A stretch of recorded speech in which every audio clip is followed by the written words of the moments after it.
வேதத்தை எடுத்துக்கொள்ளும். 1 ராஜாக்களின் புஸ்தகம் 17வது அதிகாரம். 1 ராஜாக்கள் 17:1 வாசிக்க கேட்கலாம். கீலேயாத்தின் குடிகளிலே திஸ்பியனாகிய எலியா ஆகாபை நோக்கி, என் வாக்கின்படியே அன்றி இந்த வருஷங்களிலே பனியும் மழையும் பெய்யாதிருக்கும் என்று இஸ்ரவேலின் தேவனாகிய கர்த்தருக்கு முன்பாக நிற்கிற நான் அவருடைய ஜீவனை கொண்டு சொல்லுகிறேன் என்றான். என் வாக்கின்படியே அன்றி இந்த வருஷங்களிலே பனியும் மழையும் பெய்யாதிருக்கும் என்று இஸ்ரவேலின் தேவனாகிய கர்த்தருக்கு முன்பாக நிற்கிற நான் அவருடைய ஜீவனை கொண்டு சொல்லுகிறேன் என்று எலியா சொல்றது. நல்ல தெரிந்து பழகின வார்த்தை. இதுல ஒரு முக்கியமான ஒரு காரியத்தை தான் இன்னைக்கு நம்ம கேட்க போகிறோம். கர்த்தர் நம்மோடு கூட பேசுவாராக. தன் ஜெபம் தான் அல்லது தன்னுடைய ஜெபம் நிச்சயமாக கேட்கப்படும் என்கிற நிச்சயமுள்ள ஒருவனுடைய வார்த்தை இது. என் ஜெபத்துக்கு ஒருவேளை பதில் வரும் என்றல்ல, நிச்சயமாக பதில் வரும். இதை அவன் யாருக்கு முன்னாடி சொல்லுகிறான் அப்படின்னா, இஸ்ரவேலின் ராஜாவுக்கு முன்னாடி சொல்றான். அதுவும் ஒரு மோசமான ராஜாவுக்கு முன்னாடி சொல்றான். இந்த நிச்சயம் இன்னைக்கு நமக்குள்ளே இருக்கிறதா என்பதுதான் ஒரு பெரிய கேள்வி.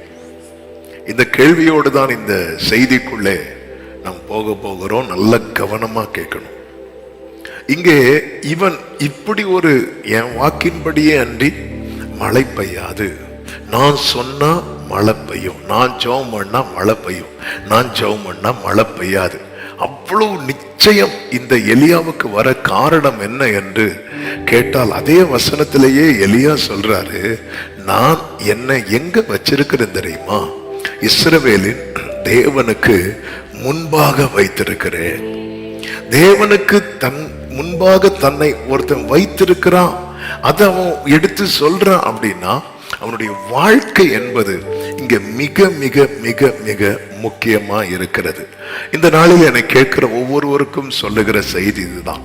ஜெபம் எவ்வளவு அவசியமோ அதை விட மிக பெரிய அவசியம் என்ன தெரியுமா? ஜெபிக்கிறவனுடைய வாழ்க்கை கர்த்தருக்கு முன்பாக இருப்பது. ஹல்லேலூயா. நான் இப்படி ஜெபம் பண்ணேன், நான் அப்படி ஜெபம் பண்ணேன், எல்லாம் ரெண்டாவது மேட்ரு. ஜெபம் எவ்வளவு அவசியமோ அதை விட அவசியம் ஜெபிக்கிறவன். யார் ஜெபிக்கிறா? ஜெபிக்கிறவனுடைய வாழ்க்கை கர்த்தருக்கு முன்பாக எப்படிப்பட்டதா இருக்கிறது? இது ரொம்ப அவசியம். துன்மார்க்கரை குறித்து வேதத்தில் அழகாய் சொல்லப்பட்டிருக்கிறதை பார்க்க முடியும். இந்த வசனங்களை வாசிக்கிறேன். நீதிமொழிகள் 10:24 சொல்லப்பட்டிருக்கிறது, துன்மார்க்கன் பயப்படும் காரியம் அவனுக்கு வந்து நேரிடும், நீதிமான் விரும்புகிற காரியம் அவனுக்கு கொடுக்கப்படும். அவன் துன்மார்க்கனுக்கு எது கொடுக்கணும்னு அவர் நினைக்கிறார் தெரியுமா? அவன் எதை நினைச்சு பயப்படுறானோ அதை கொடுத்துருவோம். எதை கொடுக்க கூடாது துன்மார்க்கனுக்கு கர்த்தர் நினைக்கிறார் தெரியுமா? அவன் என்னெல்லாம் விரும்புறானோ அதை அவனுக்கு கொடுக்க கூடாது. இப்போ ஒரு செய்தி வருதுன்னு வைங்களேன், நீங்க உயர்ந்த சிந்தை உள்ளவர்களாயிருங்கள், மேலானதை நாடுங்கள், நீங்கள் மேலானதை விரும்புங்கள். அப்படி சொல்லும் போது எல்லாரும் மேலானதை விரும்புவாங்க. அந்த கூட்டத்துல நீதிமானும் இருப்பார்கள், துன்மார்க்கரும் இருப்பார்கள். ஆனால் விரும்பின காரியம் யாருக்கு தான் கொடுக்கப்படுமா? அந்த செய்தி கேட்ட எல்லாருக்கும் அல்ல, விரும்புகிற எல்லாருக்கும் அல்ல. ஒரு கூட்டத்தை பிரித்தெடுத்து அந்த கூட்டத்துக்கு விரும்புகிற காரியத்தை கொடுக்கிறார். இன்னொரு கூட்டத்துக்கு அவங்க எதை நினைச்சு பயந்தாங்களோ அந்த காரியத்தை கொடுக்கிறார். அப்போ இந்த இடத்துல விருப்பத்தை காட்டிலும் விரும்புகிற மனிதன் எவ்வளவு முக்கியமா இருக்கிறான் பாத்தீங்களா? ஆமென். 10:28 சொல்லப்பட்டிருக்கிறது, நீதிமான்களின் நம்பிக்கை மகிழ்ச்சியாக்கும், துன்மார்க்கருடைய அபேட்சையோங்கிற வார்த்தைக்கு எக்ஸ்பெக்டேஷன்ஸ், எதிர்பார்ப்பு, இப்போ ஒரு செய்தி வருகிறது, நிச்சயமாய் முடிவு உண்டு, உன் நம்பிக்கை வீண் போகாது. நீ கர்த்தரை நோக்கி அமர்ந்து வார்த்தை வரும்போது நீதிமான நம்பி இருக்கிறான், துன்மார்க்கனும் நம்பி இருக்கிறான். ஒருவனுடைய நம்பிக்கை மகிழ்ச்சி ஆகுது, அவன் நம்புறது நடக்கிறது. இன்னொருவனுடைய நம்பிக்கை என்ன செய்தான், அழிஞ்சே போகுதான். அப்போ இந்த இடத்துல அந்த பர்சன் முக்கியமாய் எண்ணப்படுகிறான் அல்லவா, அந்த மனிதன் முக்கியமாய் கணக்கிடப்படுகிறான் அல்லவா. இந்த இடத்துல நம்பிக்கையை விட, விருப்பத்தை விட மனுஷன் முக்கியம், நம்பிக்கையை விட மனுஷன் முக்கியம். அடுத்து பாருங்கள், நீதிமொழிகள் 15:8. துன்மார்க்கருடைய பலி கர்த்தருக்கு அருவருப்பானது, செம்மையானவர்களின் ஜெபமோ அவருக்கு பெரியும். பலியும் விண்ணப்பம் எல்லாம் ஒரு கேட்டகரி தான். ஆனா துன்மார்க்கம் பண்ண அவருக்கு எப்படி இருக்குதா, அருவருப்பா இருக்குதான். செம்மையானவர்கள் பண்ண அவருக்கு எப்படி இருக்குதான். அப்ப இந்த இடத்துல ஜெபத்தை விட மனுஷன் முக்கியம். ஹல்லேலூயா. நீங்க விரும்புங்க, விரும்புறேன். நீங்க நம்புங்க, நம்புறேன். ஆமென். நீங்க கேளுங்க, கேட்கிறேன். விரும்புறோமா, நம்புறோமா? என்னுடைய விருப்பம், என்னுடைய நம்பிக்கை, என்னுடைய ஜெபம், இது எல்லாம் எனக்கு மகிழ்ச்சியாகணும்னா நான் என்ன கர்த்தருக்கு முன்பாக வைக்கத்தக்க உகந்த பாத்திரமாய் மாற வேண்டியது அவசியமாய் இருக்கிறது. எனவேதான் யோபு பேசின வார்த்தைகள்ல ஒரு வார்த்தை சொல்லுவாரு. யோபு 21வது அதிகாரம் அதனுடைய 16வது வசனத்துல, ஆனாலும் அவர்கள் வாழ்வு அவர்கள் கையில் இராது. இந்த அவர்கள் யாருன்னு சொல்றாருன்னா துன்மார்க்கர். துன்மார்க்கருடைய ஆலோசனை எனக்கு எப்படி இருப்பதாக, தூரமாய் இருப்பதாக. 15வது வசனத்தை வாசிக்கலாம். 15 வாசிங்க பார்க்கலாம். சர்வ வல்லவரை நான் சேவிக்க, இது துன்மார்க்கர் சொல்ற வார்த்தை. சர்வ வல்லவரை நாம் சேவிக்க அவர் யாரு? அவரை நோக்கி ஜெபம் பண்ணுவதினாலே நமக்கு என்ன பிரயோஜனம்? என்ன நமக்கு பிரயோஜனம் என்ன? இன்னைக்கு நம்ம அப்படித்தானே சொல்லிட்டு இருக்கிறோம். அதாவது நாம என்ன நினைக்கிறோம், நான் எவ்வளவு நம்புறேன் தெரியுமா அவரை, நான் எவ்வளவு விரும்புறேன் தெரியுமா, நான் எவ்வளவு ஜெபிக்கிறேன் தெரியுமா, இந்த மூணையும் பெருசா பாக்குறோம். நான் எவ்வளவு எல்லா ஜெபத்தையும் அட்டன் பண்றதே அதை பாக்குறோம். ஆனா இந்த எலியாவை மாதிரி சொல்ல முடியுமா, இஸ்ரவேலின் தேவனுக்கு முன்பாக நிற்கிற நான், பிரேயர் எவ்வளவு பெரிய மேட்டரோ அதை விட பெரிய மேட்டர் தான் பிரேயர் பண்ற பர்சன். ஆமென். அதனாலதான் யோபு சொல்றாரு, அந்த துன்மார்க்கருடைய ஆலோசனை எனக்கு இன்னைக்கு நம்ம ஜெபத்துக்கு பதில் வராததும் நம்ம ஜெபித்து என்ன பிரயோஜனம் அப்படின்னு கேட்கிறோம். ஏன் ஜெபத்துக்கு பதில் வரல? ஜெபத்துக்கே பதில் வரலன்னு கிடையாது. ஏன் ஜெபத்துக்கு பதில் வரலன்னா, ஆண்டவரே என் ஜெபம் உண்மையில உங்க சமூகத்துல ரீச் ஆகுதா ஆண்டவரே? இன்னைக்கு இந்த நிச்சயம் இல்லை, இன்னைக்கு நிச்சயம் இல்லை, ஜெபம் பண்ணி பார்ப்போம் அப்படிங்கறதா லெவல். இன்னைக்கு ஒருத்தர் அவ்வளவு நிச்சயமா சொல்றான். அதாவது அவன் ஒருவனுக்கு விரோதமாய் ஒரு நாடே எதிர்த்து நிற்கிறது, ராஜாங்கமே அகைன்ஸ்டா தான் இருக்கு, கவர்மெண்டே அகைன்ஸ்டா இருக்கு. அப்படி இருக்கும்போது அவ்வளவு கான்பிடென்டா பேசுறதுக்கு ரீசன் என்ன அப்படின்னா, அவன் ஜெபத்தின் மேல இல்ல நம்பிக்கை, அவனுக்கு ஒரு நிச்சயம் இருக்கிறது. என்ன தெரியுமா? என் வாழ்க்கை கர்த்தருக்கு முன்பாக இருக்கிறது, என் வாழ்க்கை கர்த்தருக்கு முன்பாக இருக்கிறது. பைபிள்ல முதல் புத்தகம் என்ன சொல்லுங்க பார்க்கலாம்? ஆதியாகமம். ஓகே. ஆனா பைபிள்ல முதல்ல எழுதப்பட்டதாக சொல்லப்படுகிற புத்தகம் என்ன புத்தகம் தெரியுமா? அழகா சொல்லுங்க, யோபு. இந்த யோபு புத்தகம் ஆரம்பிக்கிறதே எப்படிதான் ஆரம்பிக்கப்பட்டிருக்கும் தெரியுமா? ஊட்ஸ் என்னும் தேசத்துல யோபு என்கிற ஒரு மனிதன் இருந்தான். இதான் பைபிள் இப்படிதான் ஆரம்பிக்குது. ஆமென். யோபு என்கிற there was a man in the land of Uz. ஒரு மனுஷன் இருந்தான். ஆண்டவர் ஒரு மனுஷனை தான் பார்க்கிறார். பைபிள் ஆரம்பிக்கிறது முதல் புத்தகம் என்ன? பைபிள் கணக்குப்படி ஆதியாகமம். அதுல in the beginning God, ஆதியிலே தேவன் இருந்தார், ஆதியிலே தேவன் அப்படின்னு தான் இருக்கும். ஆனா பைபிள்ல முதல்ல எழுதப்பட்டதாக பைபிள் ஸ்காலர்ஸால சொல்லப்படுகிற அந்த கால பழக்கங்களை வைத்து பார்க்கும்போது முதல்ல எழுதப்பட்டதாக சொல்லப்படுகிற புத்தகம் என்ன புத்தகம் தெரியுமா? யோபு புத்தகம். அந்த யோபு புத்தகம் எப்படி ஆரம்பிக்க தெரியுமா? ஒரு மனுஷன் இருந்தான். ஹல்லேலூயா. ஒரு மனுஷன் இருந்தான். ஒரு மனுஷன் இருக்கிறத அவர் பெருசா பார்க்கிறார். அம்மா ஆண்டவர் எங்களெல்லாம் ஒரு மனுஷனாவே நீங்க அந்த மனுஷன் எப்படிப்பட்டவனா இருந்தானா? உத்தமனும் சன்மார்க்கனும், தேவனுக்கு பயந்து பொல்லாப்புக்கு. அப்போ ஒரு மனுஷனை, அவனுடைய கேரக்டரை பரலோகம் கொண்டாடுது. அது ஒரு பெரிய மேட்டரா இங்க சொல்லப்பட்டிருக்கிறது. நான் என்னை மாற்றிக்கொள்ளாமல், என் சுபாவத்தை மாற்றிக்கொள்ளாமல் நான் என்னத்தை தான் விரும்பினாலும், ஆமே, அவர் உன் மன விருப்பத்தின்படி எல்லாம் என் விருப்பம் எனக்கு கிடைக்குதா, அல்லது நான் பயப்படுற காரியம் எனக்கு வருதா? ஆமே, என் நம்பிக்கை எனக்கு வாய்க்கப்படுகிறதா, எனக்கு மகிழ்ச்சி ஆகிறதா, அல்லது என் அபேட்சை அழிகிறதா? என் பலி அவருக்கு பிரியமா இருக்கிறதா, அல்லது அருவருப்பா இருக்கிறதா? ஒரு மனுஷன், அவனுடைய சுபாவம், அவனுடைய வாழ்க்கை முறை என்கிறது மிக மிக மிக மிக முக்கியமா இருக்கிறது. இந்த வேதம் ஒரு மனிதனை கர்த்தருக்கு உகந்தவனாய் மாற்றுவதற்காகவே எழுதி கொடுக்கப்பட்டதை வேதத்தில் நம்மால் பார்க்க முடியும். 2 தீமோத்தேயு 3வது அதிகாரம் 16, 17 வசனங்களை பார்க்கும்போது வேத வாக்கியங்கள் எல்லாம் தேவ ஆவியினாலே அருளப்பட்டிருக்கிறது.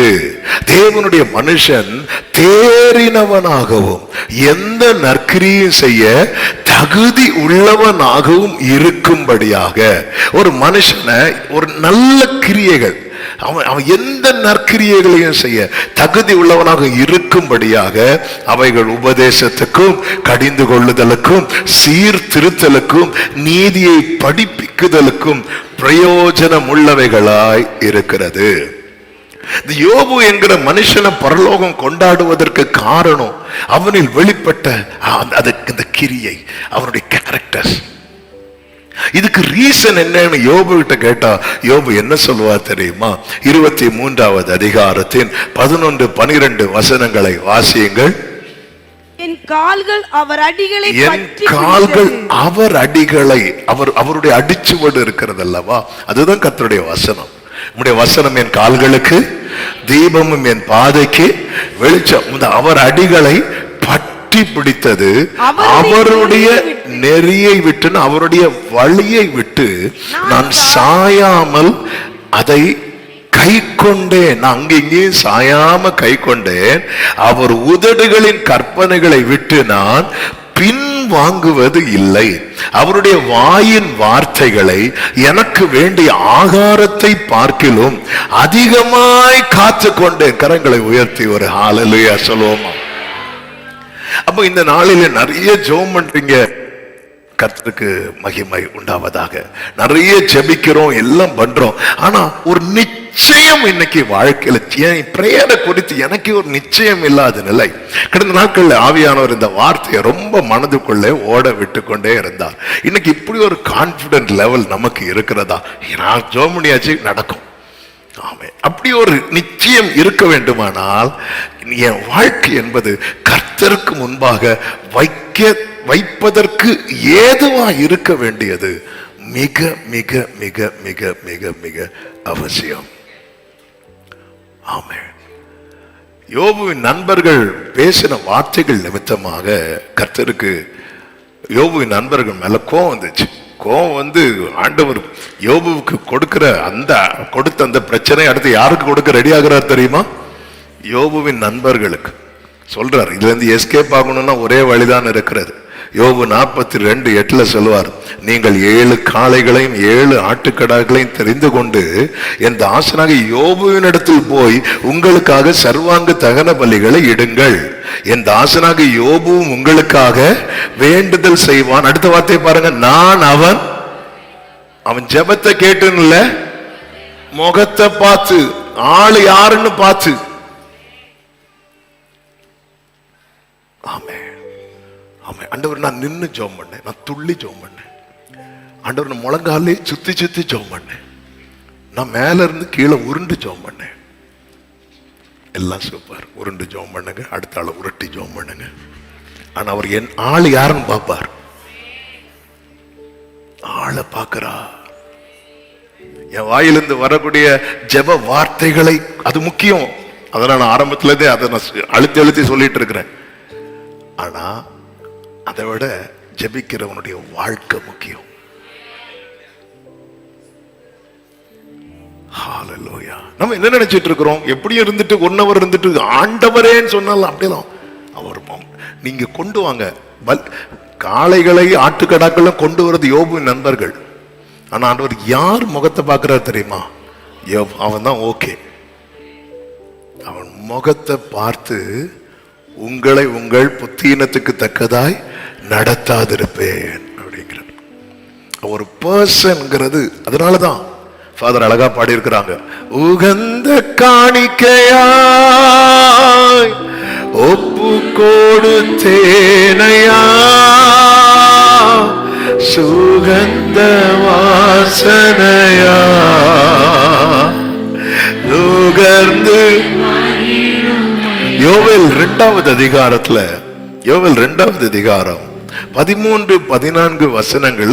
அங்க ஒரு பெரிய யோவேல் முதல் பகுதி நமக்கு தெரியும். வெட்டுக்கிளிகள், பச்சை புழுக்கள், இதனால வந்த ஒரு பெரிய நஷ்டம். இப்போ ஜனங்கள என்ன பண்றாங்க தெரியுமா? அவங்க சொல்றாங்க, நீங்கள் உங்கள் வஸ்திரங்களை அல்ல உங்கள் இருதயங்களை கிழித்து உங்கள் தேவனாகிய கர்த்தரிடத்தில் திரும்புங்கள். அவர் இரக்கமும் மன உருக்கமும் நீடிய சாந்தமும் மிகுந்த கிருபையும் உள்ளவர். அவர் தீங்குக்கு மனஸ்தாபப்படுகிறவருமா இருக்கிறார். அடுத்த வார்த்தை கவனியுங்கள், ஒருவேளை அவர் திரும்பி மனஸ்தாபப்பட்டு. அப்ப இந்த இடத்துல என்ன இல்ல தெரியுமா? நிச்சயம் இல்ல. நம்ம ஃபாஸ்டிங் இருப்போம், ஒருவேளை கிடைக்கும். ஹalleluya. இன்னைக்கு நம்ம ஜெபம் இப்படித்தானே இருக்கு. ஒருவேளை அவர் திரும்பி மனஸ்தாபப்பட்டு உங்கள் தேவனாகிய கர்த்தர் போஜன பலிகளை பான பலிகளை செலுத்திருக்கிறதுக்காக அவர் என்ன செய்வாராம்? ஆசீர்வாதத்தை நம்ம இப்படி பண்ணுவோம். நம்ம இருதயத்தை கிழித்து திரும்புவோம். நிச்சயமாய் கர்த்தர் ஆசீர்வதிப்பார். இன்னைக்கு நமக்கு சொல்ல முடியல. நமக்கு எப்படிதான் சொல்ல முடியும் தெரியுமா? நம்ம இப்படி பண்ணி பார்ப்போம், ஒரு வேளை கிடைச்சாலும் கிடைக்கும். இங்க அதான் லைஃப் மேட்டர். ஆனா அங்க ஒருத்தன் சொல்றான், வாக்கின்படி ஏண்டி நான் ஜோம் பண்ண போறேன். 3 வருஷம் கழிச்சு வராரு, வந்து சொல்றாரு, நீங்க ரதத்தை பூட்டிட்டு போங்க, பெருமழை இரைச்சல் கேக்குது. என்ன கான்பிடன்ட் லெவலுங்க அது? நான் ஜோம் பண்ண போறேன், மலை மேல ஜோம் பண்ண போறேன், ஒருவேளை மழை பெஞ்சாலும் பெய்யலாம். ஆமா, இந்த வானிலை அறிக்கை சொல்றது போல இன்று மேகமூட்டங்கள் இருக்கிறது, மழை பெய்யும் வாய்ப்பு இருக்கிறது, பெய்யாமல் இருக்கும் வாய்ப்பு இருக்கு. அப்ப மழை பெஞ்சா சொல்லுவாங்க நாங்க சொன்னால வாய்ப்பு இருக்குன்னு, மழை பெய்யலன்னாலும் சொல்லுவாங்க நாங்க சொன்னால வாய்ப்பு இல்லைன்னு. என்ன ஒரு அப்ப இன்னைக்கு நம்ம வந்து இந்த யோவேல் 2ல சொல்றது மாதிரி நம்ம ஜெபம் பண்றோம் எல்லாம். ஆனா நமக்கு என்ன ஒரு இது நடக்கும், இது வாய்க்க அந்த ஒரு நிச்சயம் வரல. ஆனா எப்படி வரணும்? ஒருவேளை நம்ம ஜெபம் ஒருவேளை ஆண்டவர் இதை பார்த்தாவது. ஆமென். ஒரு நிச்சயம் உள்ளவனாய்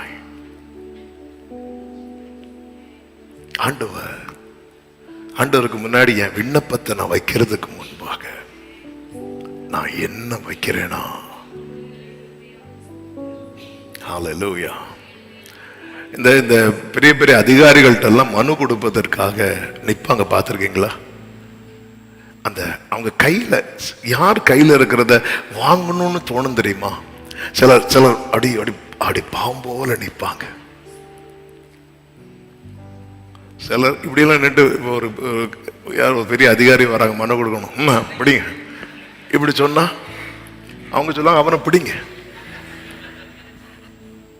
சரி, நம்மளை பார்த்ததுமே வந்து வாங்க என்ன பிரச்சனை? நான் அவன் முகத்தை பார்த்து இங்க ஜெபம் அல்ல மேட்ரு, இங்க ஃபேஸ் தான், ஃபேஸ் வேல்யூ மேட்டரா இருக்கு. ஆண்டவர் என்னண்டவர் நீங்க முகத்தை பார்க்க மாட்டேங்க, இருதயத்தை தான் பார்ப்பேன். இருதயத்தை தான் முகத்தையா பார்க்கிறார் அவர். ஹல்லேலூயா. அவர் இருதயத்தை தான் முகமா பார்க்கிறார்.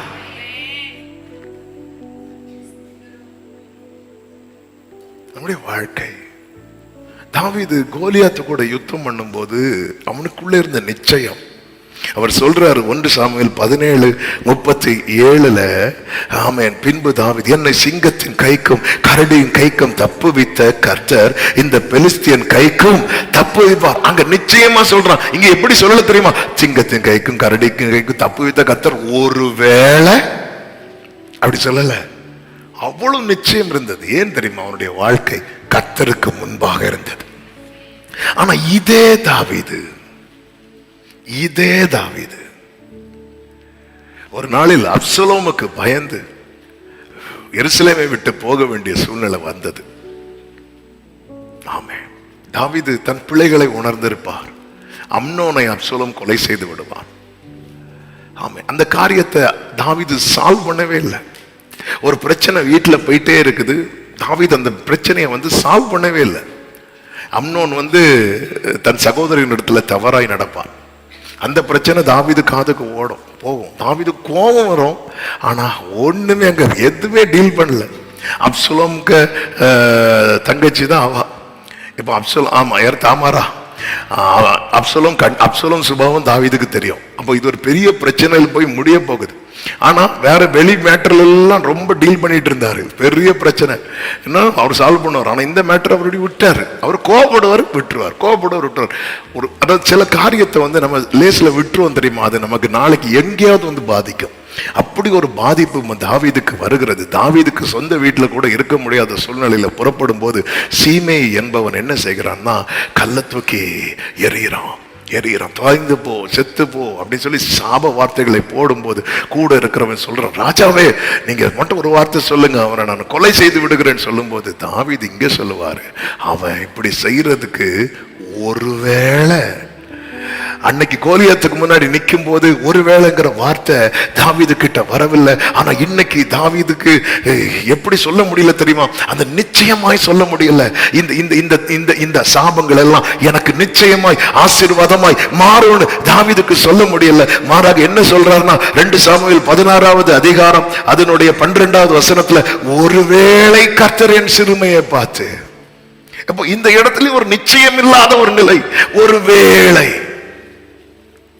இன்னைக்கு நம்ம ஜெபிக்கிறோம், நல்ல ஜெபிக்கிறோம். எந்த ஜெபனாலும் ஓடி முதல்ல உட்கார்ந்துடுறோம். ஜெபனாலே நமக்கு அவ்வளவு கொள்ளை பிரியும். டிவில யாராவது ஜெபம் நடத்தினா முதல்ல ஆள போய் உட்கார்ந்துருவோம். எல்லாம் ரைட்டு. ஆனா நம்முடைய ஜெபத்தின் முடிவில் நமக்கு இப்படி ஒரு நிச்சயம் இருக்கிறதா? என் ஜெபத்தை கர்த்தர் கேட்டு எனக்கு ஒரு பின்மாரியை ஊற்ற போகிறார் அப்படிங்கிற நிச்சயம் இருக்குதா? அல்லது ஒருவேளை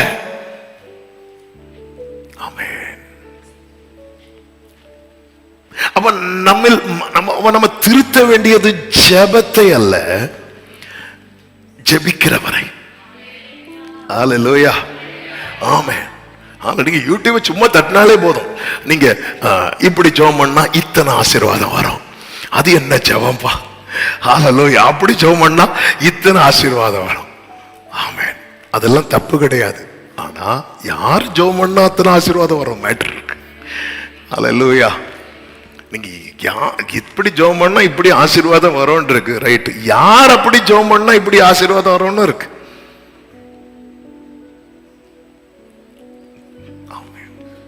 ஐயோ, இவங்க பண்ண ஜெபத்துக்கு எல்லாம் இவங்க எங்க போயிருக்கணும் தெரியுமா?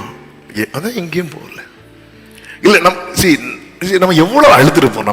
உங்க லைஃப்ல வாழ்க்கையை கொஞ்சம் திரும்பி பாருங்க. எவ்வளவு தூங்கி இருப்போம். மனுஷனுடைய ஆயுசு நாட்கள் 70, பலத்தின் மிகுதினால் 80, 100ன்னு வச்சுக்கோங்க. 100 மீதி அப்படின்னு பாக்குறீங்க. இருப்பீர்களாக வருகை வரைக்கும். அவன் ஒரு நாளைக்கு சராசரியா ஒரு மனுஷன் 6ல இருந்து 8 மணிக்கூர் தூங்கணும் இருக்கு. ஒரு 8 மணிக்கூர்னு பார்த்தா ஒரு நாள்ல 8 மணிக்கூர்னா 3ல ஒரு பகுதி. அப்போ வாழ்க்கையில 3ல ஒரு பகுதி எப்படி எதுல முடியுது? தூக்கத்துல முடியுது. அதுலயும் முடியாதுன்னு சொல்லிட்டு இங்கே சில தூங்குறாங்க. அது வேற விட்டுரும். ஏன்னா அது 8 மணிக்கிறப்பதான் எங்களுக்கு கால்குலேஷன் கரெக்டா வரும். ஆமாம். ஆனா நம்முடைய வாழ்க்கை போக போக போக போக போக போக திரும்பி பார்த்தா ஜெபிக்கிற தேவ பிள்ளைகளை சொல்றோம், நம்ம எவ்வளவு அழுதிருப்போம். ஆண்டவர் சமூகத்துல எவ்வளவு அழுதிருப்போம். எவ்வளவு விண்ணப்பங்களை கதறி இருப்போம். எத்தனை ஜெபங்களை ஏறெடுத்திருப்போம். ஆனா இவ்வளவு அழுதும் இவ்வளவு செபித்தும் இன்னைக்கு எனக்கு என்கிட்ட கேட்டா ஒருவேளை கர்த்தர் செய்வாருங்கிற ஒரு, நான் வாயை திறந்து சொல்றது அல்ல, என் இருதயத்துல என்ன இருக்குன்னு நமக்கு தெரியும்ல.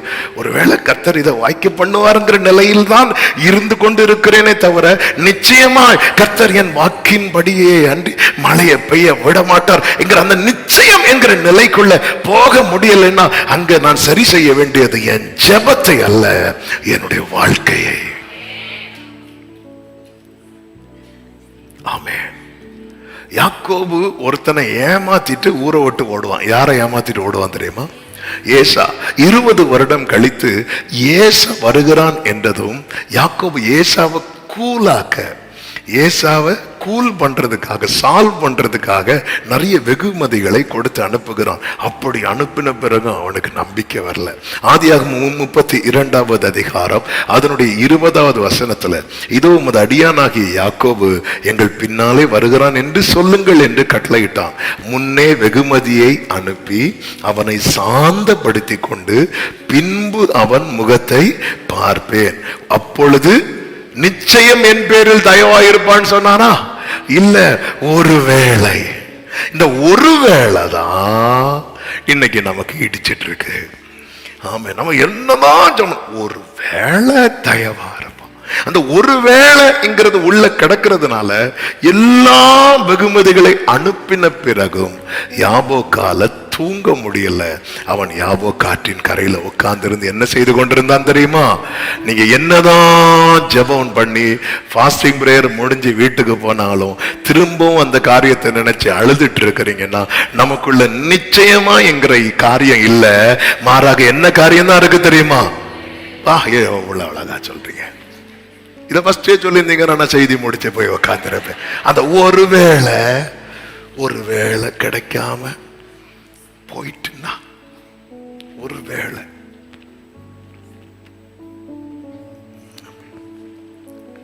கர்த்தருக்கு முன்பாக நம்முடைய வாழ்க்கையை வைக்கிறது மாதிரி இருக்கான். சும்மா வைக்கவும் முடியாது, வைக்க கூடாது. ஆண்டவர் பரிசுத்தம் உள்ள கர்த்தர். நம்முடைய லைஃப் ஆண்டவருக்கு முன்னாடி வைக்க முடியுமா? வைக்க முடியுமா? வைக்கணும். நம்ம அப்படி வைக்கிற ஒரு நிலைமைக்கு நம்ம வந்துட்டோம்னு வைக்கல. எலியா வாழ்க்கை அப்படி இருந்ததுனால எலியா அந்த ஒரு மனுஷனை நிறுத்தி அந்த பட்டணமே கர்த்தரே தெய்வம் என்று சொல்லும்படிக்கு கர்த்தர் கிரியை செய்தார். அந்த ஒரு மனுஷனுடைய ஜெபத்தினால அந்த பட்டணமே மழையினாலே ஆசீர்வதிக்கப்பட்டார்கள். அந்த ஒரே மனுஷனால அந்த பட்டணத்தில் இருக்கிற அத்தனை பாகால் தீர்க்கதரிசிகள் வெட்டப்பட்டு விழுந்தார்கள். ஒருவனுடைய வாழ்க்கை கர்த்தருக்கு முன்பாக வைப்பதற்கு ஏதுவாய் உகந்ததாய் இருக்குமானால் அவன் நிமித்தம் அந்த குடும்பத்தில் எவ்வளவு பெரிய விடுதலை தெரியுமா? எவ்வளவு பெரிய ரட்சிப்பு தெரியுமா? அந்நிய வல்லமைக்கு உள்ள நிக்க முடியுமா? சத்துரு கிரியைக்கு உள்ள நிக்க முடியுமா? யாக்கோவுக்கு விரோதமான மந்திரம் இல்லை. அந்த ஒரு பேரை வச்சுதான் அங்க சொல்றாரு, ஒரு பேரை வச்சுதானே சொல்றாரு. யாக்கோவுக்கு விரோதமான ஒரு கூட்டம் ஜனங்களை சபிக்கும்படியாக தான் வந்து நிற்கும் போது ஒரே ஒரு பெயரை முன்வைக்கிறார். யாக்கோவுக்கு விரோதமான மந்திரம் இல்ல, இஸ்ரவேலுக்கு விரோதமான குறி சொல்லுதல் இல்ல. ஏன் யாக்கோபே சொல்லி முடிக்க வேண்டியதானே? இல்ல, இந்த யாக்கோபு இஸ்ரவேலாய் மாறுவதற்கு தன்னை ஒப்பு கொடுத்திருக்கிறார், தன்னை ஒப்பு கொடுத்திருக்கிறார். இங்க இரவு முழுவதும் யாக்கோபு கண்ணீர் விட்டு அழுததெல்லாம் சாத்தியமானதுக்கு காரணம் என்ன தெரியுமா? அவன் தன்னை யாக்கோபு என்று ஒப்பு கொடுக்கிறான். நான் யாக்கோபு ஆண்டவரே, நான் ஏமாத்துறவன்பா, நான் எங்க அண்ணனை ஏமாத்தினேன், எங்க அப்பாவை ஏமாத்தினேன். ஆமென். யாக்கோபு. நீ யாரு? நான் யாக்கோபு. ஹல்லேலூயா. யாக்கோபை போல் போகும் பாதையில் பொழுதுபட்டு ராவி நீருள் வந்து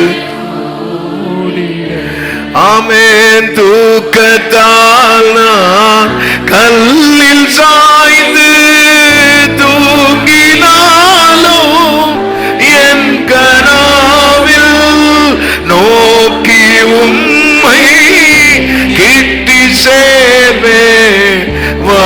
கடங்கா நல்ல நாதா தேவனே நான் உமது அண்டையில் இன்னும் நெருங்கி சேர்வதே.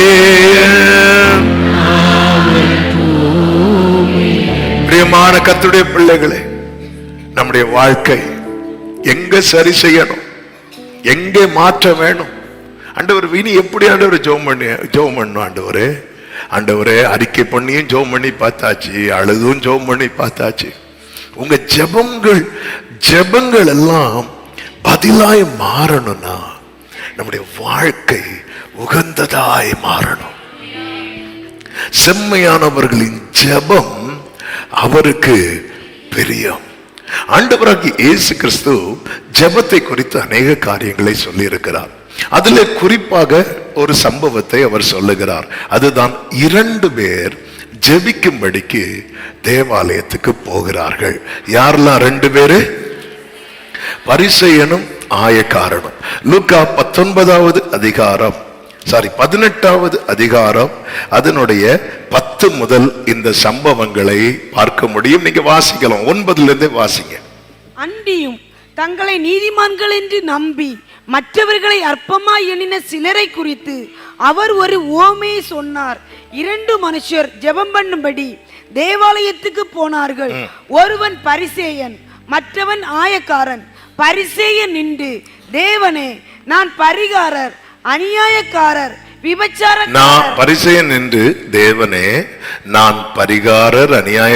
விபச்சாரக்காரர் ஆகிய மற்ற மனுஷரை போலவும் இந்த ஆயக்காரனை போலவும் இராததனால் உம்மை ஸ்தோத்தரிக்கிறேன்.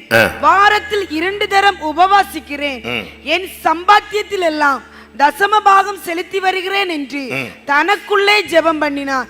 ஆயக்காரன் தூரத்திலே நின்று தன் கண்களையும் வானத்துக்கு ஏறெடுக்க துணியாமல் தன் மார்பிலே அடித்துக் கொண்டு, தேவனே, பாவியாகிய என்மேல் கிருபையாய் இரும் என்றான்.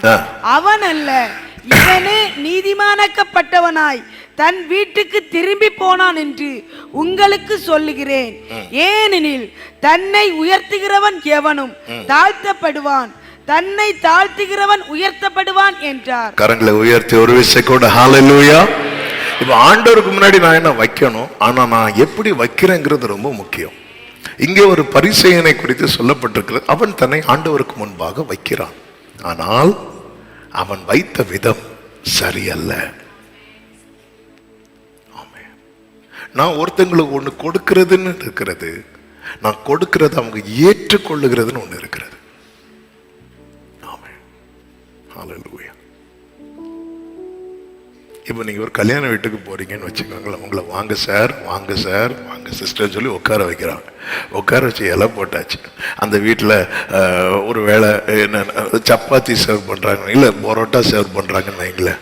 அவங்க நீங்கள் இருந்துட்டு இருக்கும்போது திடீர்னு அடுத்த ரோல இருந்து இன்னும் அப்படி சாப்பிடு அப்படி சொல்லி 2 பரோட்டாவை தூக்கி உங்கள் மூஞ்சில் எரிஞ்சா நீங்கள் வச்சு சாப்பிடுவீங்களா? சிலர் சாப்பிடுவாங்க, அவங்கள விட்டுருங்க. நமக்கு எப்படி இருக்கும் உடனே அது நான் உங்களுக்கு தந்தேன் இல்லை, நம்மளால தோணுமா? நம்மளை கூட்டினவங்க நம்ம அந்த இடத்துல நம்ம சில காரியங்களை எதிர்பார்க்கிறோம். பாத்தீங்களா, இங்க ஒருவன் ஆண்டவருக்கு முன்னாக தன்னை வைக்கிறான், ஆனா அது தேவனால் அக்செப்ட் பண்ண முடியல. நான் என்னை ஆண்டவருக்கு முன்பாக எப்படி வைக்கணும் முதல் காரியம். 2வது எப்படி வைக்கிறேங்கிறது இருக்கிறது. இந்த பரிசேயனுடைய ஜெபத்தை நீங்க கேட்டிருப்பீங்க. அவன் உண்மையில அந்த இடத்துல அவன் யாரை ஸ்தோத்தரிக்கிறான் தெரியுமா? உண்மையில அவன் யாரை புகழ்கிறான் தெரியுமா? தன்னைத்தானே புகழ்கிறான். அவன் சர்ச்சுக்கு வந்ததே எதுக்குதான் தெரியுமா? தான் யாருன்னு சொல்றதுக்காக. சிலர் புது டிரெஸ் வாங்கினா மட்டும் சர்ச்சுக்கு வருவாங்க. சில கிறிஸ்துமஸுக்கு மட்டும் வாட்ச் எல்லாம் கட்டினாங்கன்னு இப்படிதான். இந்த ஒலிம்பிக் பெரேட்ல கொடி பிடிச்சிட்டு ஃப்ரெண்ட்ல போவாங்கல்ல, அதுக்குன்னே சில கல்யாண வீட்டுக்கு போவாங்க பாருங்க. அதுக்குன்னே இவன் சர்ச்சுக்கு வந்ததே எதுக்கு தெரியுமா? தன்னை புகழ்வதற்காக. அடுத்து அவனுடைய மைண்ட் செட்டை பாருங்க. அவன் சொல்றான், அநியாயக்காரர் விபச்சாரக்காரர் ஆகிய மற்ற மனுஷரை போலவும் அப்படிங்கிறான். அப்போ இவன் நினைப்பு என்ன தெரியுமா? இவன் ஒரு சைடு, மீதி எல்லா மனுஷரும் இன்னொரு சைடு. அதாவது என்ன எப்படி கொண்டு இந்த உலகத்தில் இருக்கிற எல்லார விடவும் நான் தான். அதாவது சில காரியங்கள் நம்ம கிட்ட வெளிப்படும் போது இந்த பெருமை ஈஸியா விசேஷமாக, அதான் அடிக்கடி சொல்லுவேன், நடுக்கத்தோடு இந்த காரியத்தை சொல்றேன். இந்த பெருமைங்கிறது ரொம்ப பிடிக்கிறது யார தெரியுமா? ஆவிக்குரியவங்களதான். ஏன்னா அவங்க சில காரியத்துல ஈடுபட மாட்டாங்க, சில காரியத்துக்கு விலகி இருப்பாங்க. அப்படி இருக்கும்போது ஆட்டோமேட்டிக்கா என்ன வர வாய்ப்பு தெரியுமா? பேதுரு ஆண்டவர்கிட்டயே கிளாஸ் எடுத்தார் பாத்தீங்களா? ஆண்டவர் ஒரு துப்பட்டி போல ஒண்ணு இறக்குறார், அதுல நிறைய பறவைகள் மிருகங்கள் இருக்கு. ஆண்டவர் சொல்ற, பேதுருவே இதை அடுத்து பூசி நாங்க அதெல்லாம் தொட மாட்டோம், நாங்களை யாரு தெரியுமா? நாங்கெல்லாம் ஃபுல் காஸ்பல் பெண்டிகாஸ்டல் சர்ச், நாங்க இப்படி எல்லாம் செய்யவே மாட்டோம். நாங்கெல்லாம், பேதுருவே தேவன் சுத்தமாக்கினதை நீ தீட்டாக என்னாத.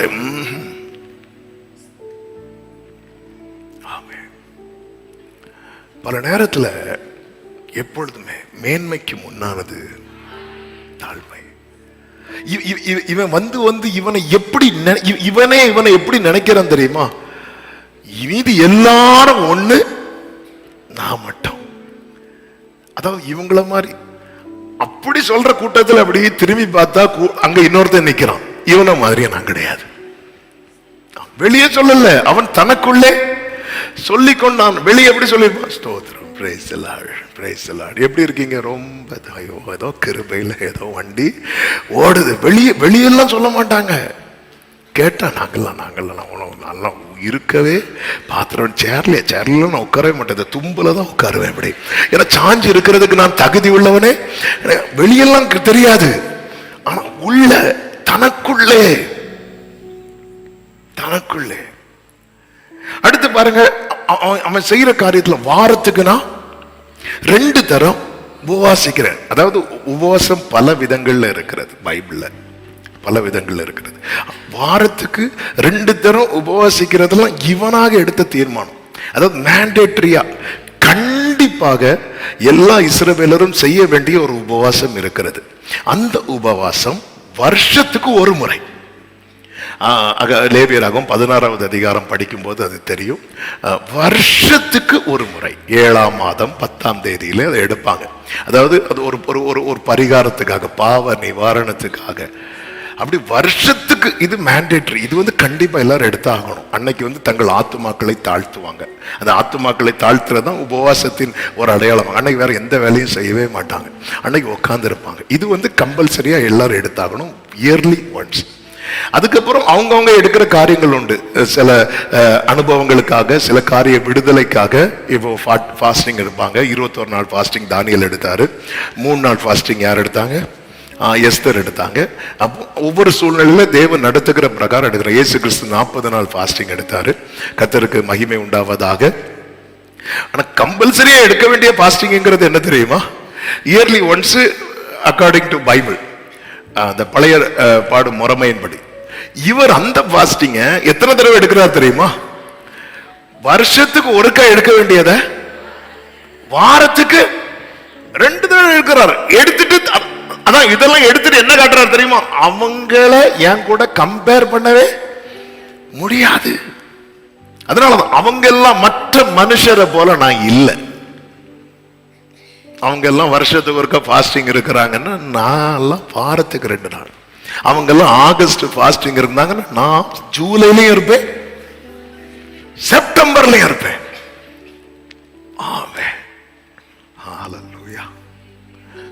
ஆண்டவர் இவதை என்ன நினைச்சிட்டான்னா, இதெல்லாம் நான் பண்றதுனால நான் என்ன யாருக்கு முன்னாடி வச்சிடலாம் தெரியுமா?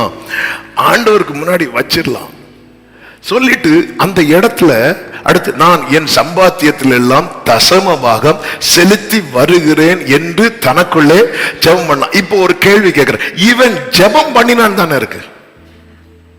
2 பேர் எங்க போறாங்க? ஜெபிக்க போறாங்க. ஜெபிக்கிறது இவன் ஜெபத்துல இவனுடைய தேவை என்னன்னு ஆண்டவர்கிட்ட கேட்டான். சொல்லுங்க.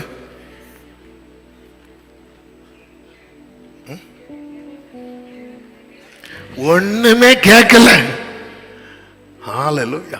ஒருத்தன் ஒண்ணுமே கேட்கலன்னா, ஆண்டவர்ட்ட எதுவுமே கேட்கலன்னா, அவன் தன்னை யாரா நினைக்கிறான் தெரியுமா? எனக்கு எந்த தேவையும் உங்ககிட்ட இருந்து இல்லை. ஆண்டவர் மலை உபதேசத்தை தொடங்கும் போதே எப்படி சொல்லி தொடங்குவார் தெரியுமா? ஆவியில் எளிமை உள்ளவர்கள். ஆவியில் எளிமைன்னா புவர் இன் ஸ்பிரிட். அவனுக்கு நிறைய தேவைகள் இருக்கிறது. அந்த தேவைகளை சந்திப்பதற்கான காரியங்கள் அவன்கிட்ட இல்லை. அப்படிங்கிற ஒரு நிலைமை வரும்போதுதான் அவன் தேவைக்காய் நிற்பான். தேவ சமூகத்துல எப்பொழுதுமே நீங்க எவ்வளவுதான் ஜெபிக்கிறவங்களா இருந்தாலும் சரி, என்ன பண்றவங்களா இருந்தாலும் சரி, ஒன்றை புரிந்து கொள்ளுங்கள், அவருடைய ஒத்தாசை இல்லாமல் உங்களால ஒரு அடி கூட எடுத்து வைக்க முடியாது. ஆமென். இன்னைக்கு இந்த இடத்துல இவனை நீங்க பாத்தீங்கன்னா, இவன் எப்படிப்பட்டவன நிக்கிறான் தெரியுமா? எனக்கு ஒரு குறை இல்லை, எனக்கு ஒரு தேவை இல்லை, எனக்கு எல்லாமே இருக்கு. அவன் மெனக்கெட்டு சர்ச்சில் வந்ததே எதுக்கு தெரியுமா? அங்க இருக்கிற எல்லாரை விட நான் பெஸ்ட்னு சொல்லிட்டு போறது.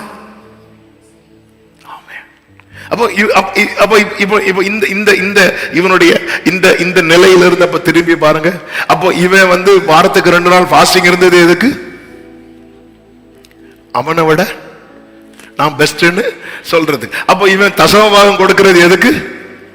அவனை விட நான் பெஸ்ட்னு சொல்றது. இவன் 10 கற்பனைகளை கை கொள்வது எதற்கு? அவனை விட நான் பெஸ்ட்னு சொல்றதுக்கு. இப்படி நான் இன்னொரு ஆளை விட பெஸ்ட்னு காட்டுறதுக்காக நான் ஃபாஸ்டிங் இருந்து, நான் தசமபாகம் கொடுத்து, நான் இப்படி எல்லாம் கை கொள்வதனால என்ன பிரயோஜனம்?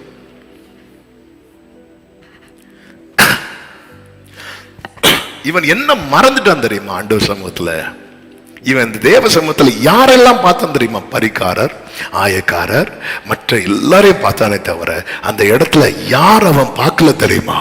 கர்த்தரை பார்க்கல. ஒருவன் உண்மையிலே தேவ சமூகத்திலே கர்த்தருக்கு முன்பாக நான் நிக்கிறேங்கிற நிலைமையில நிற்பான். அவன் ஏசாயாவா இருந்தாலும் அவன் ஐயோ நான் அசுத்த உதடுகள் உள்ளவன் அப்படிதான் சொல்லுவான். சேராபீன்களே தங்களை மூடிக்கொண்டன பைபிள்ல இருக்கு. பல நேரத்துல நம்ம இதை மறக்கிறோம். ஆண்டவரே இவங்கெல்லாம் வராங்க, இவங்கெல்லாம் இவங்கெல்லாம் எப்படி சர்ச்சுக்கு வரலாம் அப்படின்னு கேட்பாங்க. அது அர்த்தம் என்ன? நான் வரலாம். இடிக்குதா? நான் இன்னைக்கு பார்த்தேன் பிரதர், இந்த பிரதர் சர்ச்சுக்கு வரத பார்த்தேன், இவர்ல எப்படி சர்ச்சுக்கு வரலாம்? நாம சிரிச்சுட்டே அப்படி மனசுக்குள்ளே சொல்ல, நீங்களே வரும்போது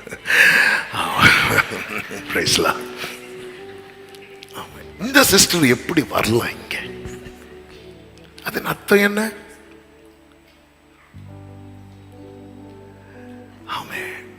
இவங்க எப்படி வரலாம்? இந்த ஃபேமிலி எப்படி வரலாம் இந்த சர்ச்சுக்கு?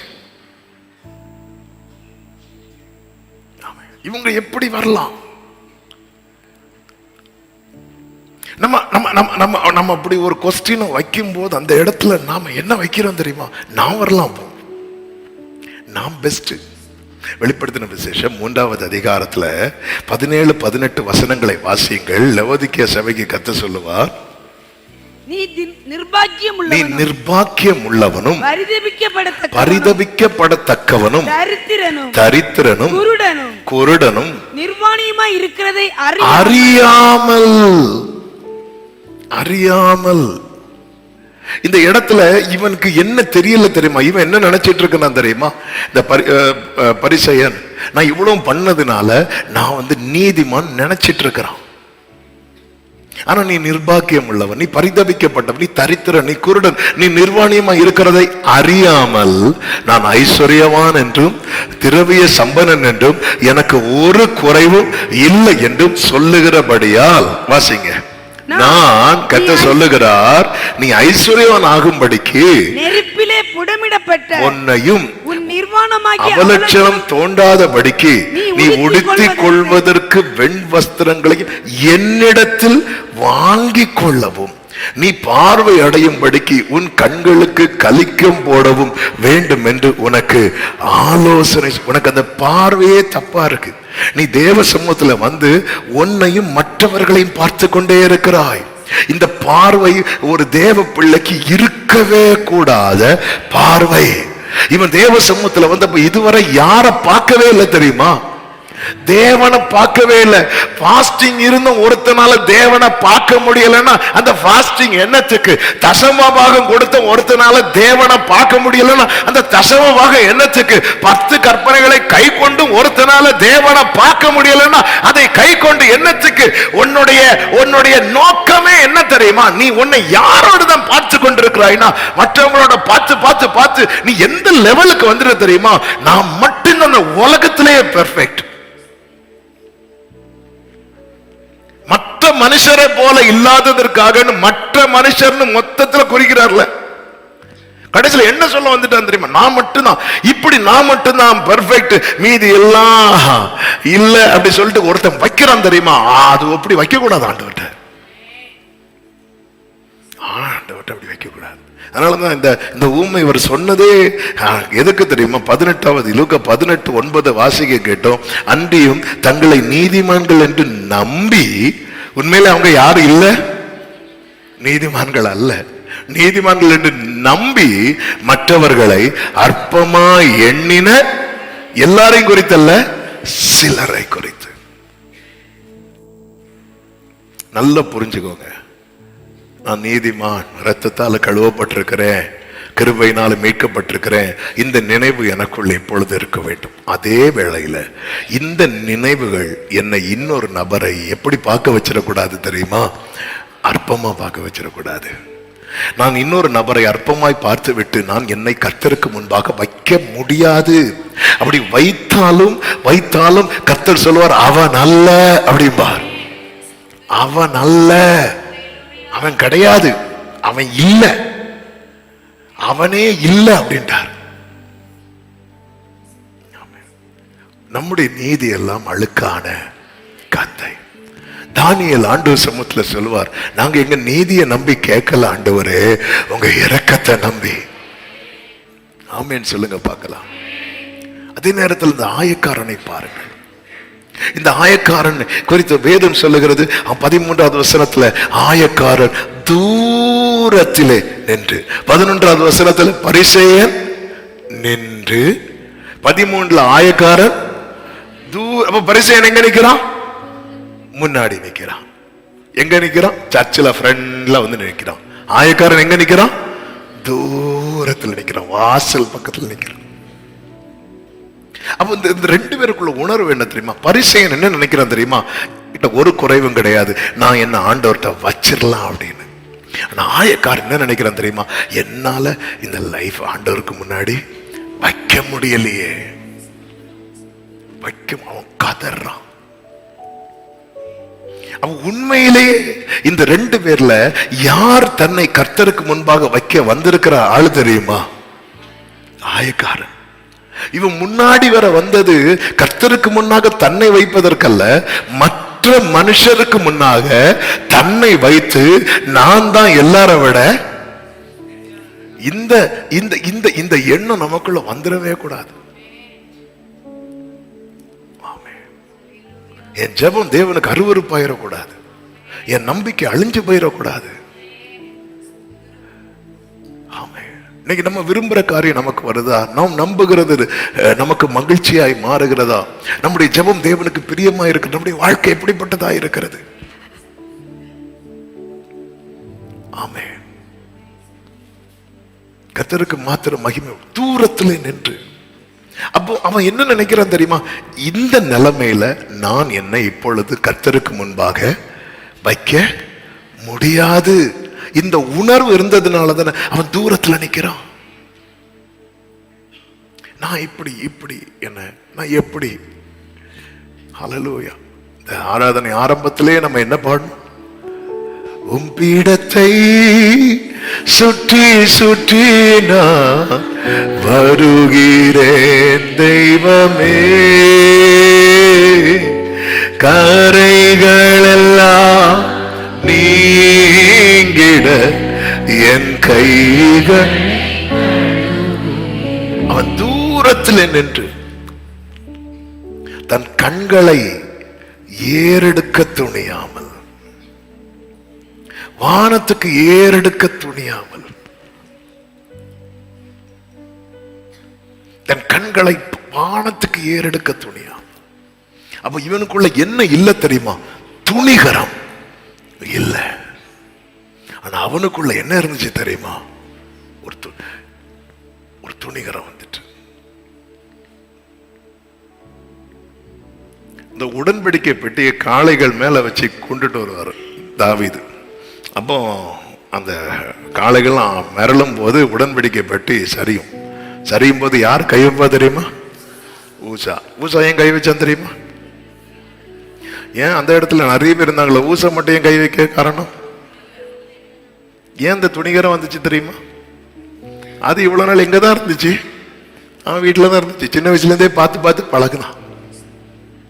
இந்த பார்த்து பழகினவங்களுக்கு அதோடைய அருமை தெரியாது. இந்த 3 தலைமுறை 4 தலைமுறை பெந்தேகோஸ்தே மக்கள் பாருங்க, அவங்களுக்குள்ள இருக்கிற தெய்வ பயத்தை காட்டிலும் புதுசா ரட்சிக்கப்பட்டு வருவாங்க தெரியுமா, அவங்களுக்குள்ள இருக்கிற தெய்வ பயம் ஜாஸ்தியா இருக்கும்.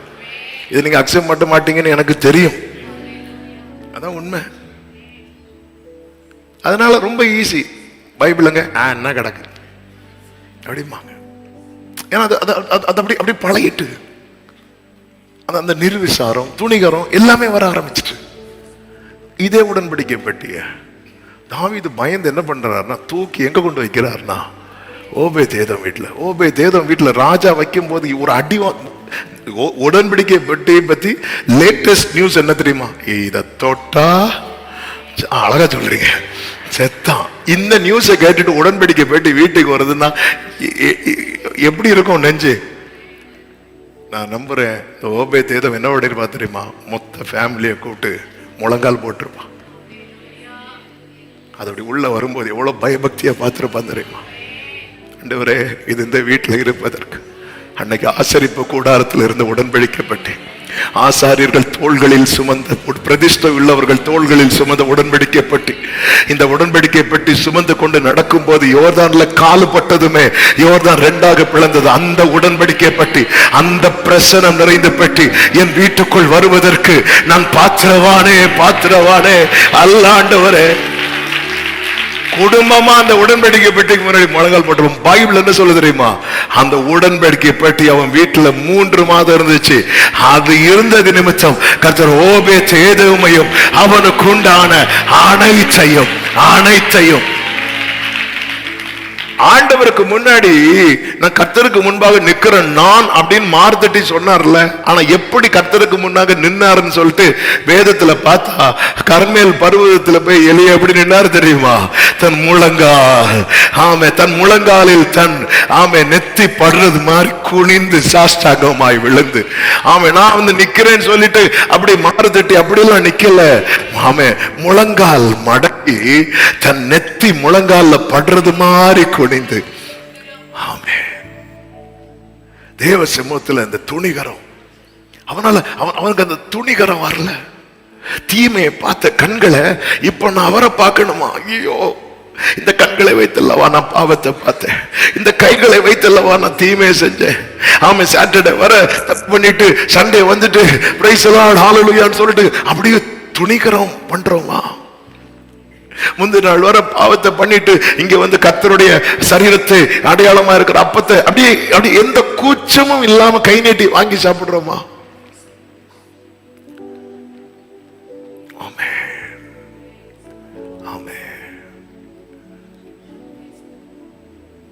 ஆண்டவர் கேட்கிறேன், நான் பிதாவானால் எனக்குரிய கனம் எங்கே?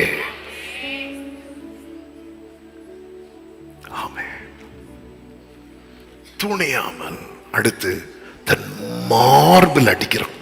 கரெக்டா எங்க அடிக்கிறோம் பாத்தீங்களா? ஏன்னா ஆண்டவர் எங்க இருந்தாப்பா, இது திருக்குள்ளதுப்பா, இது கேடு உள்ளதுப்பா. ஆண்டவர் நிறைய பொல்லாத சிந்தனைகள் இங்க இருந்து தானப்பா வந்துச்சு, தீமையான காரியம் இங்க இருந்து தானப்பா வந்துச்சு. தன் மார்பில அடித்து பாவியாகிய என் மேல் கிருபையாயிரும் சொல்லும் போது அவன் இப்படி ஜெபிக்க ஆரம்பித்த உடனே கர்த்தர் அவனை உகந்தவனாக்கி, ஹalleluya, கர்த்தர் சொல்றார், அவன் அல்ல இவனே நீதிமான் ஆக்கப்பட்டவனாய் தன் வீட்டுக்கு திரும்பினான் என்று உங்களுக்கு சொல்லுகிறேன் அப்படிங்கிறார். தேவனுக்கு முன்பாய் நான் என்னை வைக்கிறது எப்படியோ வைக்க கூடாது. ஆமா, வேற எந்த நான் அப்படி இன்னொருடைய பையன் இந்த சர்ச்சை விசுவாசி நான் அப்படிலாம் வைக்கவே முடியாது, நான் ஊழியக்காரர்களும் இல்லப்பா. ஹல்லேலூயா. தகுதியில்லை என் இயேசுவே நீரந்தன் வீட்டில் வர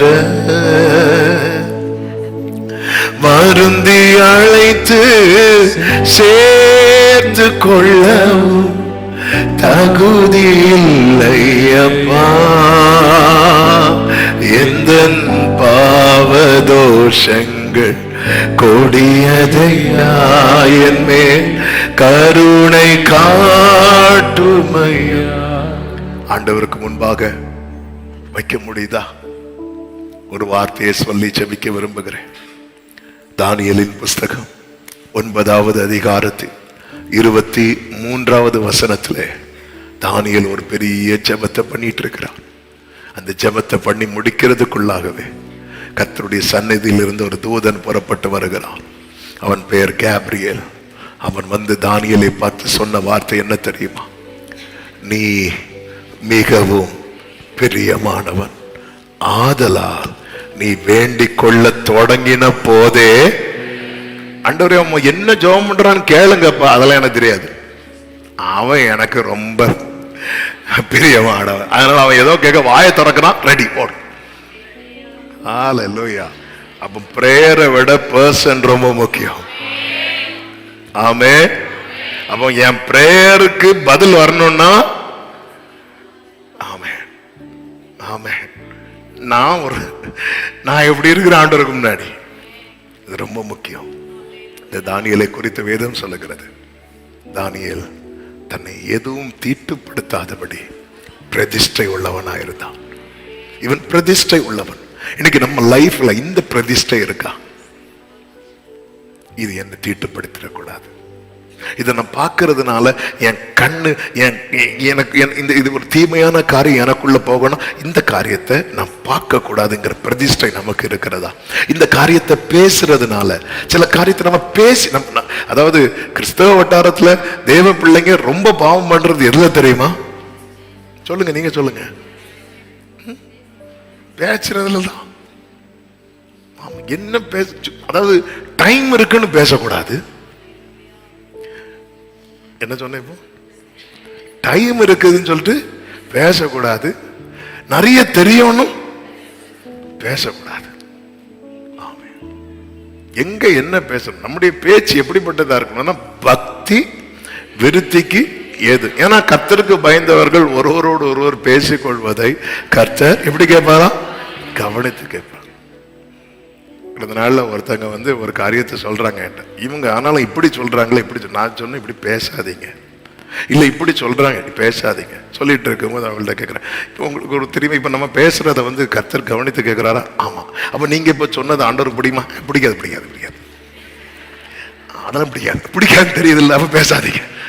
இப்போ நீங்க சொன்ன விஷயம் இருக்குல்ல, உங்க சைடு நியாயம், ஓகே. ஆண்டவருக்கு இது பிடிக்குமா? அதெல்லாம் பிடிக்காது. எல்லாம் தெரியும், தெரியாம ஒண்ணும் கிடையாது, எல்லாமே நமக்கு தெரியும். வேண்டாம், எதுக்கு இதை பேசணும்? தாவீது சொல்ல, நான் நலமும் பேசாம அமைதியா இருந்தேன். ஏன் தாவீது இப்படி இருக்கீங்க கேட்டா சொல்ல, நான் உமக்கு பிரியமானதை செய்ய விரும்புறேன். நீங்க அமைதியா இருக்கிறதை கர்த்தர் கிரியாக பார்ப்பார்.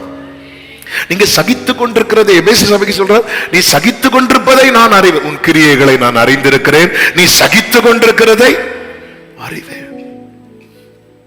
நம்ம சகிக்கிறோமா இல்ல நம்மளை சகிக்கிறாங்களா? இது என்ன இந்த விஷயம் தீட்டுப்படுத்துதா? இந்த காரியம் எனக்கு வேண்டாம். இதுல ஒருத்தன் இருக்கு, அதான் பிரதிஷ்டை. இதான் பிரதிஷ்டை.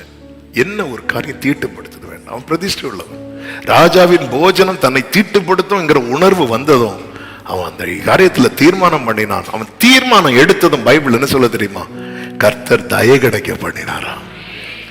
ஆமா, இன்னைக்கு ஒரு காரியத்தில் இது வேண்டாங்கிற தீர்மானம் எடுங்க, பரலோக தயவு உங்களுக்கு கிடைக்கும். அவன் பிரதிஷ்டை உள்ளவன். அது மட்டுமல்ல, அவன் நன்மை உள்ளவன். இந்த தாவீது சானியல் பிரியமானவனாய் மாற காரணம் நன்மை உள்ளவன். அவனுக்கு ஒரு உயர்வு வந்ததும் ராஜா கிட்ட கேட்டு அவனுடைய நண்பர்களுக்கும் போஸ்ட் வாங்கி கொடுத்தான். பாத்தீங்களா, உனக்கு நன்மை செய்ய திராணி இருக்கும் போது அதை செய்யத்தக்கவர்களுக்கு செய்யாமல் இராதே.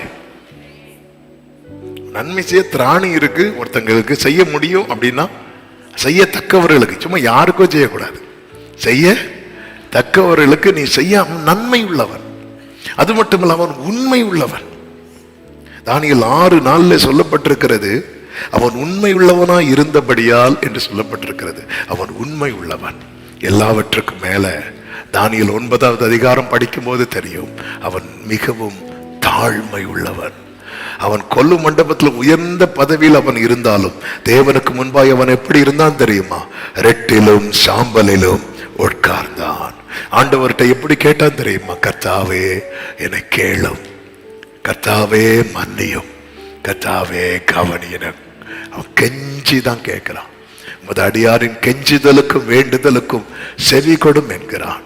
கர்த்தர் தம்முடைய தூதன் அனுப்பி சொல்றாரு, நீ சாம்பல்ல உக்காந்ததுனால உனக்கு பதில் வரல, நீ ரெட்டில உக்காந்ததுனால உனக்கு பதில் வரல, நீ எனக்கு மிகவும் பிரியமானவனானதுனால.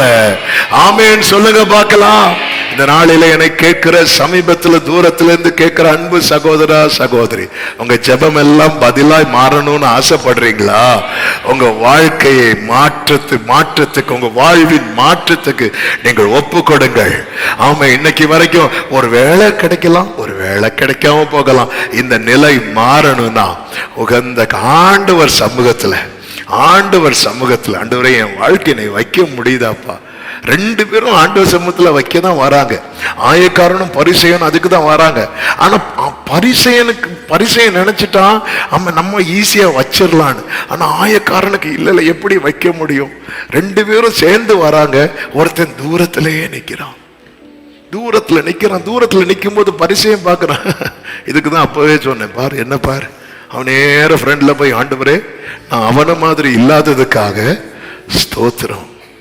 உண்மையிலே உணர்வுள்ளவனா இருந்தா எப்படி? ஆண்டவரே அவன மாதிரி இல்லாம இருக்கிறேன் ஆண்டவரே, எனக்கு அந்த உணர்வு இல்லையா ஆண்டவரே?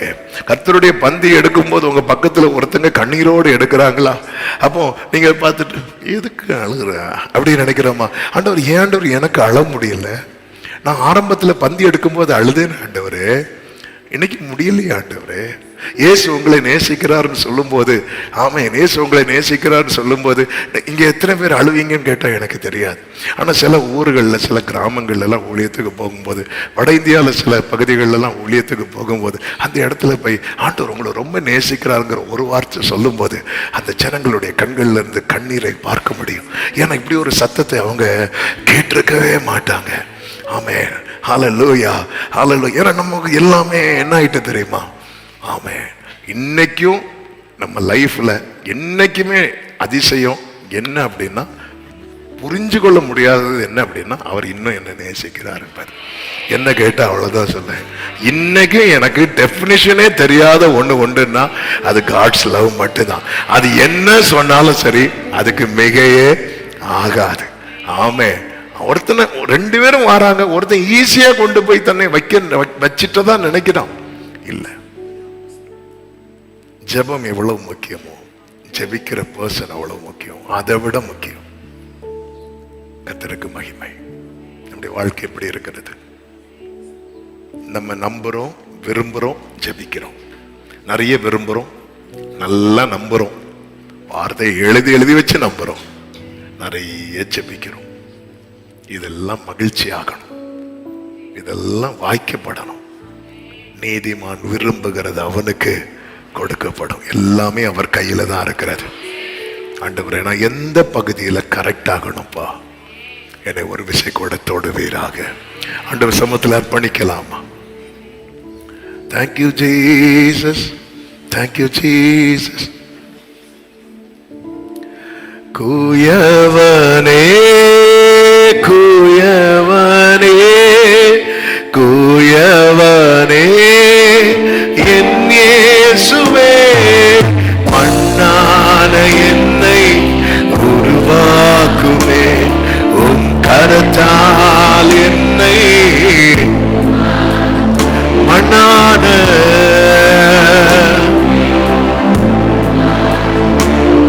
உம் கரத்தால் என்னை குயவனே குயவனே குயவனே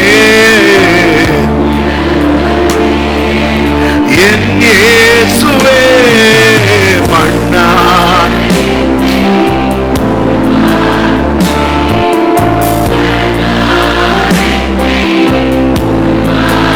ஆமென் மண்ணான என்னை தோரி கரத்தா ஆமென். இன்னைக்கு எல்லாம் எப்படி நீ கர்த்தர் பேசினார் நிச்சயம் உள்ளவங்க மட்டும் உங்க வலது கரத்தை உயர்த்து, உங்க இடது கரத்தை இருதயத்துல வச்சு ஆண்டவரே எனக்கு இன்னைக்கு அந்த எலியாவை மாதிரி ஒரு நிச்சயம் இல்லாம இருக்கிறேன் அப்பா.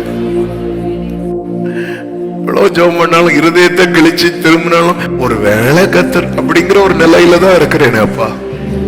என் வாழ்க்கை உமக்கு முன்பாக இருக்கும்படிக்கு அதை உகந்ததாக்குவீராக, அதை உகந்ததாக்குவீராக, அதை உகந்ததாக்குவீராக. ஆண்டவரே என் பேச்சு அதுக்கு தடையா இருக்கும்னா என் வாய்க்கு காவல் வைப்பீராக. என் பார்வை தடையா இருக்குமானால் ஆண்டவரே தெளிவாக்குவீராக ஆண்டவரே. அப்ப என் கிரியைகள் அதற்கு தடையா இருக்குமானால் என் கிரியைகளை சரி செய்வீராக. என் நினைவுகள் அதற்கு தடையா இருக்குமானால் என் நினைவாக்குவீராக ஆண்டவரே. நீர் ஆளுகை செய்வீராக. ஆமென். பிரியமான கர்த்தருடைய பிள்ளைகளே, இந்த வார்த்தைகளை தியானிக்கும் போதே ஆண்டவர்கிட்ட சொன்ன வார்த்தை, ஆண்டவரே ஒண்ணு புரிஞ்சுக்கோங்க, நம் ஆண்டவர் ஏதோ ஒரு வல்லமை கிடையாது, அவர் ஒரு பர்சன் தான். தம்மை போல அவருடைய சாயலை நம்ம கொடுத்திருக்கிறார். பைபிள்ல இருக்கு, அவரை துக்கப்படுத்தாதீங்க. அவரை துக்கப்படுத்திட்டு நம்ம துதிச்சிட்டு இருக்கிறோம்னா நம்முடைய வாழ்க்கை டேமேஜா இருக்கும்னா, நம்முடைய வாழ்க்கை உகந்ததா இல்லைன்னா, இந்த கசப்பான உண்மையெல்லாம் சொல்லுவாங்க தெரியுமா, அது போலதான் நம்ம எவ்வளவு ஜெபம் பண்ணாலும் ரெண்டு கரங்களை வானத்துக்கு நேராக உயர்த்தி, அப்பா என் நம்பிக்கை அழிஞ்சிடக்கூடாதுப்பா. துன்மார்க்கருடைய ஆலோசனை எனக்கு தூரமாயிருப்பதாக. இந்த வார்த்தைகளை வாயை திறந்து சொல்லுங்க. துன்மார்க்கருடைய ஆலோசனைகள் எனக்கு தூரமாயிருப்பதாக. துன்மார்க்க விரும்புற காரியம் அவனுக்கு கொடுக்கப்படாது. துன்மார்க்கருடைய நம்பிக்கை அழிஞ்சு போயிடும். துன்மார்க்கருடைய பலி அவருக்கு அருவருப்பானது. இப்படி துன்மார்க்கத்துக்கு ஏதுவான காரியங்கள் எனக்கு தூரமாயிருப்பதாக, எனக்கு தூரமாயிருப்பதாக, எனக்கு தூரமாயிருப்பதாக. ஆண்டவரே, இரக்கமுள்ள தேவனே, அப்பா இந்த நாளில் எங்களோட பேசி உணர்த்தின கிருபைகளுக்காக நன்றி. எங்களுக்கு உங்க ஒத்தாசை தேவைப்பா. இதோ எங்களையே காணிக்கை உமக்கு முன்பாக வைக்கிறோம். உங்க பார்வைக்கு ஏற்றார் போல நாங்கள் காணப்படும்படிக்கு எங்களை ஒரு விசை கூட சுத்திகரித்து உமக்கு உகந்தவர்களாய் நிறுத்துவீராக, நிறுத்துவீராக. ஒவ்வொருவரை ஆட்கொள்ளுங்க. எங்கள் வாயின் வார்த்தைகளும் எங்கள் இருதயத்தின் தியானங்களும் ஆமென் உமக்கு முன்பாக பிரியமாயிருப்பதாக. சங்கீதக்காரன் சொல்லுகிறான், என் இருதயத்தில் அக்கிரம சிந்தை கொண்டிருந்தேன், ஆனால் கர்த்தர் எனக்கு செவி கொடார். அப்பா, எங்க ஜெபத்துக்கு நீங்க செவி கொடாதபடிக்கு ஏதாவது காரியங்கள் எங்கள் இருதயத்தில் இருக்குமானால் அந்த ஆயக்காரன் மார்பில் அடித்தானே ஒரு சுத்திகரிப்புக்காக. ஆண்டவரே, எங்கள் சாட்சியும் தாவீதின் சாட்சியாய் மாறட்டும். எங்கள் ஜெபத்தை தள்ளாமலும் தமது கிருபை எங்களை விட்டு விலக்காமலும் இருந்த தேவனுக்கு ஸ்தோத்திரம் என்று கர்த்தர் எங்களை மாற்றுவீராக. ஆண்டவரே, நாங்கள் ஏறெடுக்கிற ஜெபத்தை விட நாங்க உங்களுக்கு மிக முக்கியம் என்பதை இந்த நாளில் எங்களோடு பேசி உணர்த்தின கிருபைகளுக்காய் நன்றி. இந்த வார்த்தைகள் ஒவ்வொருவருக்குள்ள கிரியை செய்யட்டும். ஆண்டவரே, நீர் ஆளுகை செய்யும். எங்களுக்குள்ள துணிகரங்கள் உண்டாகாதபடிக்கு தாழ்மையும் தெய்வ பயமும் உண்டாக கிருபை செய்யும். அர்ப்பணிக்கிறோம். நீர் விரும்புகிற பரிசுத்தம் நாங்களும் சிநேகிக்க கிருபை தருவீராக. துன்மார்க்க செயல்கள் எங்களுக்கு தூரமாயிருப்பதாக அர்ப்பணிக்கிறோம். எல்லா மகிமை உமக்கே செலுத்துகிறோம். ஒவ்வொருவரை ஆட்கொள்ளும், சமாதானத்தோடு அனுப்பி சாட்சியாய் கொண்டு வாரும். மகிமை கனம் ஸ்தோத்திரங்கள் ஒருவருக்கே செலுத்துகிறோம். இரட்சகர் இயேசுவின் நாமத்தில் பிதாவே, ஆமென். எல்லாரும் சேர்ந்து சொல்லுவோம். என் ஆத்துமாவே கர்த்தரை ஸ்தோத்திரி, முழுமே அவருடைய பரிசுத்த நாமத்தை ஸ்தோத்திரி. என் ஆத்துமாவே கர்த்தரை ஸ்தோத்திரி, கர்த்தர் செய்த சகல உபகாரங்களை மறவாதே. ஆமென். நம்முடைய கர்த்தராகிய இயேசு கிறிஸ்துவின் கிருபையும் பிதாவாகிய தேவனுடைய அன்பும் பரிசுத்த ஆவியானவருடைய ஐக்கியமும் சிநேகமும் பாதுகாவலும் நம் அனைவரோடும் எல்லா பரிசுத்தவான்களோடு கூட கர்த்தருடைய வருகை மட்டும் தங்கி இருப்பதாக. ஆமென். ஹல்லேலூயா. God bless you. கர்த்தர் உங்களை ஆசீர்வதிப்பாராக.